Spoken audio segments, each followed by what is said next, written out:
Have you listened to that striking address by Professor Wolf that's been circulating recently? It's a deep dive into America's economic missteps. Yeah, yeah, it's quite the wake up call. What really caught your eye was how he laid out the cascading effects of policy failures over decades. Absolutely. He really hammers home that these policy failures, like unchecked corporate greed combined with governmental neglect, are setting the stage for a long term economic collapse. Mm-hmm. Right, and he ties it all together by showing that it's not just a series of isolated events, it's a systemic issue, you know? Exactly. It's like imagine a structure built on a shaky foundation. At some point, the cracks become impossible to ignore. Yeah, and I recall he points out that historical context is crucial here. How our understanding of economic history is incomplete without considering these policy missteps that date back decades. Right. And he even states that the roots of today's problems were sown long ago. It's like he's saying the error of our ways now will haunt us for Absolutely. decades. I was particularly struck by how he broke down the timeline in his talk. He starts with that fatal turning point and moves through historical factors we never really learned about in school. Isn't that fascinating? Very much so.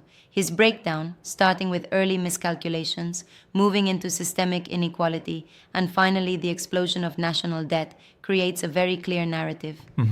But, while I agree with the overall thrust, don't you think sometimes his analysis might be a bit too one sided? I mean, there are certainly complexities beyond just attributing these issues solely to capitalism's failure. Yeah, I hear you. It's like his focus on corporate greed and on government complicity might seem blunt at times. But his point is that those factors are intertwined with the structure of modern capitalism in a way that's almost True, true. impossible to ignore. Mm-hmm. And he does challenge mainstream economists by exposing the fact that many overlook or simply ignore the deep seated issues, like why wages have stagnated and why outsourcing has eroded job stability. Exactly. When he elaborates on outsourcing, he paints a pretty grim picture of how jobs are systematically moved overseas, leaving Americans in a bind. Yep, definitely. And don't forget his detailed look at national debt expansion. It's almost like a ticking time bomb, right? Oh, exactly. It's like he's saying, look, we have this enormous debt burden, and if we continue on this path, it's going to be catastrophic for future generations. Right. What really got my attention was his discussion about the hidden crisis in the capitalist structure. He pulls no punches about the role of elite corruption and the erosion of the middle class. Would you agree? For sure, it's almost like he's sounding the alarm on the way wealth is concentrated at the top. And when you add that to the stagnant wages and outsourcing, it creates this perfect storm of inequality. Mm-hmm. And then there's the part where he illustrates the government's role, almost implicating it in the system's failure. That was pretty incendiary, wasn't it? Totally. He dives into how governmental policies have not only failed to check corporate excess, but often have supported it directly, either through neglect Exactly, yes. or outright favoritism. It's like a cascade of poor decisions, one after the other. But don't you think that sometimes his tone might simplify some of the complexities? Like, isn't there an argument to be made that some policies had unintended side effects rather than malicious intents? That's a fair point. I mean, policies are often the result of convoluted political negotiations. However, his argument is more about showing that, regardless of intent, the outcome is a system rigged against the working class.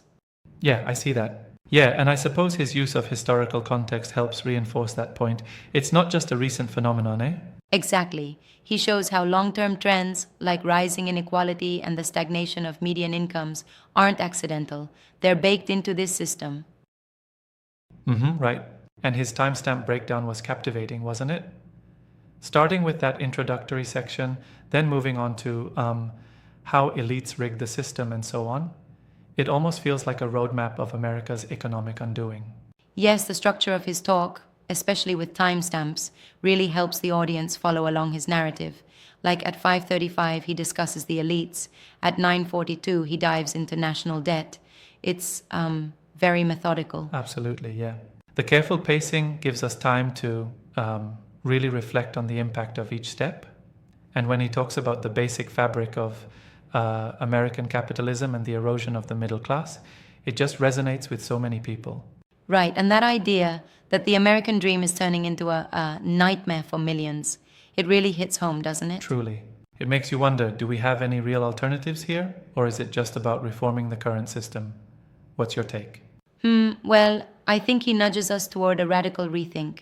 Not necessarily an immediate overhaul, but at least a candid conversation about the direction of our economic policies. Yeah, exactly. I just worry that by critiquing the system so forcefully, the room for gradual reform might get overlooked. It almost feels like a binary choice. Either everything collapses or we start from scratch. Sure, that's an interesting perspective. But I'd argue the clarity in his analysis forces us to confront the hard truths. It's like, yeah, maybe the conversation has been too comfortable. Now maybe it's time to get uncomfortable. I understand that. And his call to action is pretty clear, huh? Towards the end, he basically says we need to question the status quo and educate ourselves about these systemic issues. Exactly. The final moments are a rallying cry. It's all about empowerment, arming the public with knowledge so that we can demand accountable policy changes. Right on. And isn't that what really sets his talk apart? That sense of urgency and clarity which challenges the narrative spun by mainstream media. Yes, indeed, it's like he's providing the economic truth that few dare to discuss openly. It's almost a mirror reflecting the harsh realities we face today. Exactly. It definitely spurs passion and debate. And while I might sometimes wish for a bit more nuance regarding the motives behind these policies, the overall message is clear. We are at a crossroads. Absolutely. And it beckons us to question if the system we inherited is capable of sustaining the future we all hope for, or if major reforms are required. Definitely a tough call. So, in wrapping it up, this address by Professor Wolf isn't just a lecture, it's a call for a serious reevaluation of how we view capitalism and its impact on everyday lives. Yes, and it leaves us with a lot to chew on about corporate greed, systemic failure, and the future of our economic policies. It's a conversation that will definitely echo for decades. Absolutely, indeed.